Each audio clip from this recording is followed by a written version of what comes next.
പ്രിയ ദൈവജനമേ, ഇയ്യോബിനും ദൈവത്തിനും ഒരു കെമിസ്ട്രി അത് ഭയങ്കര ദൃഢമായിരുന്നു എന്നത് നാം അറിഞ്ഞുകൊള്ളണം. എന്ന് പറഞ്ഞാൽ ഇയ്യോബിനെ ദൈവത്തിനറിയാമായിരുന്നു, അതുപോലെ ഇയ്യോബിനും ദൈവത്തെ അറിയാമായിരുന്നു. ഇയ്യോബ് ദൈവത്തെ നന്നായി മനസ്സിലാക്കിയിരുന്നു. പ്രിയരെ, ഇയ്യോബ് തൻ്റെ ഭാര്യയോട് പറഞ്ഞ ഒരു സ്റ്റേറ്റ്മെൻറ്റ് ഇങ്ങനെയാ: നീ ഒരു പൊട്ടിയെ പോലെ സംസാരിക്കുന്നു.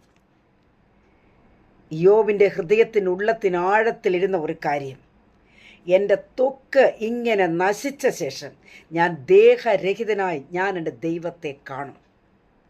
അന്യനല്ല, എൻ്റെ സ്വന്തം കണ്ണാൽ ഞാൻ എൻ്റെ ദൈവത്തെ കാണും. എന്നിട്ട് ഇയ്യോബ് വീണ്ടും ആവർത്തിച്ച് പറഞ്ഞൊരു കാര്യം ഇതാ: ദൈവത്തിൽ നിന്ന് നന്മ കൈക്കൊള്ളുന്നത് മാത്രമാണോ, തിന്മയും കൈക്കൊള്ളരുതോ എന്നാണ് ഇയ്യോബ് പറഞ്ഞത്. ആകയാൽ പ്രിയമുള്ള ദൈവമക്കളെ, ഇയ്യോബിൻ്റെ പ്രത്യാശ ദൈവത്തെ കാണുക എന്നതായിരുന്നു. എല്ലാം നഷ്ടപ്പെട്ടാലും, എന്തെല്ലാം പ്രതികൂലങ്ങൾ വന്നാലും, ഏതെല്ലാം പ്രതിസന്ധികളിലൂടെ കടന്നു പോയാലും ഞാൻ എൻ്റെ ദൈവത്തെ കാണും. എന്നീ പ്രഭാതത്തിൽ ദൈവമക്കളെ, എത്ര പേർക്ക് ഇങ്ങനെയുള്ള പ്രത്യാശയുണ്ട്? ചെറിയ ചെറിയ ശോധനകൾ വരുമ്പോൾ കർത്താവിനെ പിറുപിറുത്ത് മാറിപ്പോകാതെ ദൈവസന്നിധിയിൽ മുട്ടുമടക്കി പ്രാർത്ഥിക്ക്.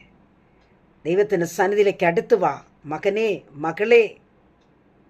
ഇയ്യോബിനെ പോലെ ദൃഢമായ ഒരു വിശ്വാസവും പ്രത്യാശയും നമ്മുടെ ജീവിതത്തിൽ ഉണ്ടാകട്ടെ. അതാണ് നമ്മുടെ ആത്മീക ജീവിതത്തെ മുൻപോട്ട് നയിക്കുവാൻ ഇടയായിത്തീരുന്നത്. ദൈവമായ കർത്താവ് നമ്മളെ അനുഗ്രഹിക്കുമാറാകട്ടെ. God bless you all.